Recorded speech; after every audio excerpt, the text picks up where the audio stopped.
Hello दोस्तों, स्वागत है आपका आपके अपने चैनल मार्केट सपोर्ट में। दोस्तों, आज की इस वीडियो में हम बात करने वाले हैं बजाज हाउसिंग फाइनेंस लिमिटेड के शेयर के बारे में। अगर आप देखोगे तो बजाज हाउसिंग फाइनेंस का जो शेयर है वो एक आध दो दिन तो सही चलने लगता है, लेकिन फिर बाद में हालात जो है आपके वही फिर से होते हुए दिखाई देने लगते हैं। वही सिचुएशन जो है आपको एक बार फिर से देखने को मिलने लगती है, गिरावट वाली, है ना। लेकिन अब अगर हम देखें तो जो सिचुएशन बजाज हाउसिंग फाइनेंस में देखने को मिल रही है, जैसे कि आज आपने देखा, आज मार्केट में एक बेहतरीन तेजी थी, लेकिन ये काउंटर कोई बहुत अच्छी तरीके से परफॉर्म करता हुआ देखने को नहीं मिल पाया। तो आगे की जो स्थिति है वो आखिरकार किस तरीके की नजर आ सकती है, इसके बारे में आज की इस वीडियो में हम जो है चर्चा करने वाले हैं। और दोस्तों, आज हम दो और शेयर्स के बारे में भी डिस्कस करेंगे इसी वीडियो में। तो चलो स्टार्ट करते हैं। सबसे पहले मैंने आपके सामने इसका फ्रंट पेज ही रख दिया है, ना अगर आप यहाँ पर देखें तो 135 रुपए 98 पैसे पर ये काउंटर जो है आज आपको बंद होता हुआ नजर आया। बात अगर उतार चढ़ाव की भी करी जाए तो ये काउंटर लगभग लगभग आपको गिरावट दिखा कर गया है। कितनी? लगभग 0.60%, मतलब थोड़ी सी गिरावट तो आपको जरूर यहाँ पर देखने को मिली है, इसमें तो कोई भी डाउट नहीं है। लेकिन जिस तरीके की गिरावट इसमें आज देखने को मिली, आपको कल इसमें एक अच्छी तेजी भी देखने को मिली थी, जबकि कल का मार्केट जो है आपको अच्छी खासी गिरावट वाला नजर आ रहा था। आज तो फिर भी मार्केट में एक अच्छी तेजी थी, लेकिन कल आपने क्या देखा था कि कल मार्केट में एक गिरावट थी और कम नहीं थी, ठीक ठाक सी गिरावट आप मान के चल सकते हैं जो आपको देखने को मिल रही थी। ठीक है, लेकिन अगर हम फिलहाल की स्थिति देखें, फिलहाल चीजों को देखने की कोशिश करें तो अभी कोई बहुत अच्छा हालचाल नहीं है। हालांकि आज निचले स्तर से शेयर रिकवर जरूर हुआ है, ये आप यहाँ पर देख पा रहे हैं कि निचले स्तर से शेयर में थोड़ी सी रिकवरी जरूर आई है, लगभग आधे 1% के आसपास की।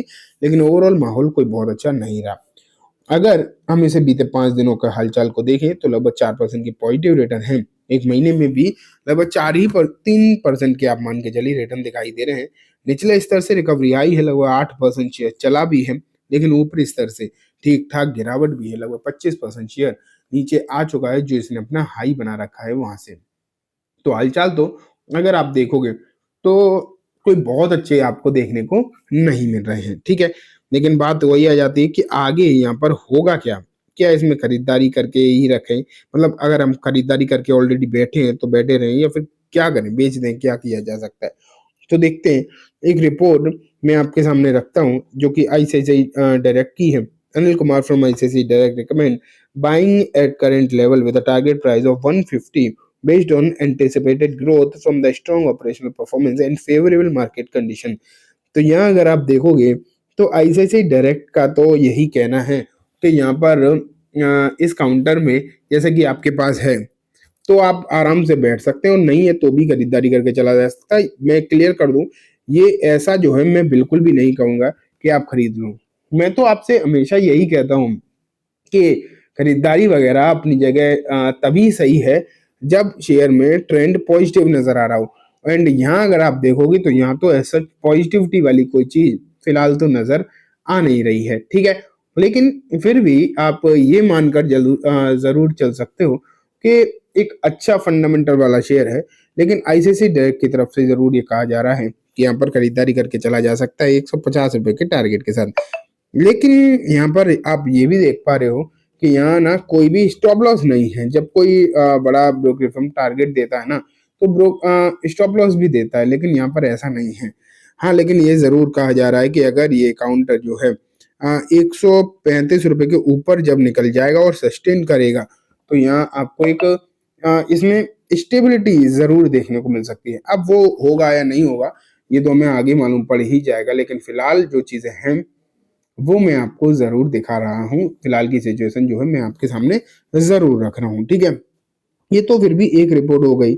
अगर आप बाकी की भी रिपोर्ट्स को देखने की कोशिश करोगे तो भी आपको ये यही दिखाई देंगी चीजें। ठीक है, लेकिन अगर मैं जैसे कि आपको बता रहा हूँ कि फंडामेंटल्स तो हम जानते हैं कि शेयर के काफी ज्यादा अच्छे ही दिखाई देते हैं, इसमें बिल्कुल भी कहीं से कहीं तक भी कोई डाउट है नहीं कि इसके जो फंडामेंटल हैं वो श्योरली अच्छे हैं।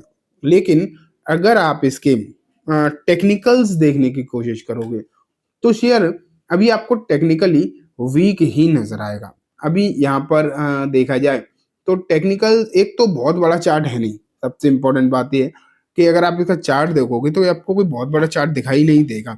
20 दिन का मूविंग एवरेज अगर देखा जाए तो वो ज़रूर आता है। 20 दिन का एक्सपोनेंशियल नहीं, मैं सिंपल भी दिखाऊँ तो ये काउंटर जो है अभी आपको 20 दिन के मूविंग एवरेज से ऊपर ही नज़र आ रहा है, नो डाउट।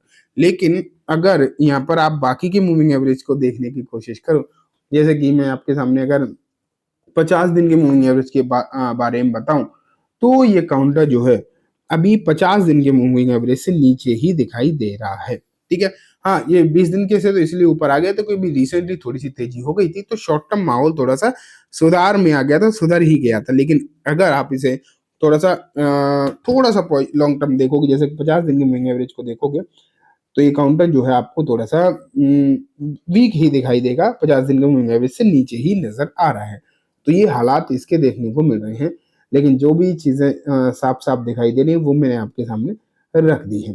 ठीक है, तो दोस्तों ये बात हो गई बजाज हाउसिंग फाइनेंस के बारे में। अब मैं आपको नेक्स्ट शेयर के ऊपर लेकर चलता हूँ। दोस्तों ये शेयर है विप्रो लिमिटेड। अगर विप्रो लिमिटेड को आप देखो तो यहाँ पर स्थिति आपको देखने को मिली, आज 577 रुपये 85 पैसे पर ही क्लोजिंग हुई। एक साल के रिटर्न है 40% के। लेकिन इन्फोसिस हो गया, विप्रो हो गया, ये कुछ ऐसे शेयर्स होते हैं जिन्हें हम जानते हैं, समझते हैं, मतलब बोनस के बारे में देखने के लिए। बोनस काफी ज्यादा इंपॉर्टेंट हो जाता है इन शेयर्स के लिए। बहुत लंबे समय बाद कंपनी ने एक बार फिर से अनाउंस किया ही है कि यहाँ पर बोनस आने वाला है। डिटेल्स मैं आपके सामने अगर रखूं तो देखो आ गई है। 1:1 का यहाँ पर बोनस आपको देखने को मिल रहा है। एंड एक्स डेट अगर आप देखो तो 3 दिसंबर देखने को मिल रहा है। 3 दिसंबर का एक्स डेट इसमें नजर आ रहा है बोनस के लिए। ठीक है, तो दोस्तों ये हो गया एक बोनस वाला शेयर। एंड लास्ट में अब मैं आपको दिखाऊंगा एक ऐसा शेयर जो आपको दिखाएगा एक डिविडेंड। एंड डिविडेंड का शेयर जो है वो कौन सा है वो आपके सामने मैंने रखा है। नाम है कैनफिन होम्स। रिटर्न्स एक साल में 7%, 5 साल में 106%। 5 साल इसे हुए नहीं है, हो गए 5 साल में 106%। लेकिन डिविडेंड कितना है वो भी आप यहाँ पर देख ही लीजिए। कंपनी डिविडेंड अनाउंस कर चुकी है लगभग 6 रुपये पर शेयर का। इन 4 तारीख इसकी जो है एक्सटेट आपको देखने को मिल रही है। ठीक है दोस्तों, तो ये बात हो गई तीनों ही शेयर्स के बारे में। उम्मीद है आपको सब कुछ अच्छे समझ में आ गया होगा। अब मैं इस वीडियो को यहीं खत्म करूंगा। जाने से पहले बस एक बार बोलना चाहूंगा, वीडियो अच्छी लगी हो तो इसे लाइक करना, चैनल को भी जरूर सब्सक्राइब करना, जाते थे बेल आइकन दबाना, जिससे कि जब भी मैं कोई नई वीडियो डालूं आपके पास नोटिफिकेशन सबसे पहले आ जाए। इन दोस्तों ये वीडियो सिर्फ और सिर्फ एजुकेशन इन्फॉर्मेशन पर्पस है, तो इसे किसी भी तरीके की बाइंग से लेकर रिकमेंडेशन के तौर पर बिल्कुल भी ना देखें। Thank you.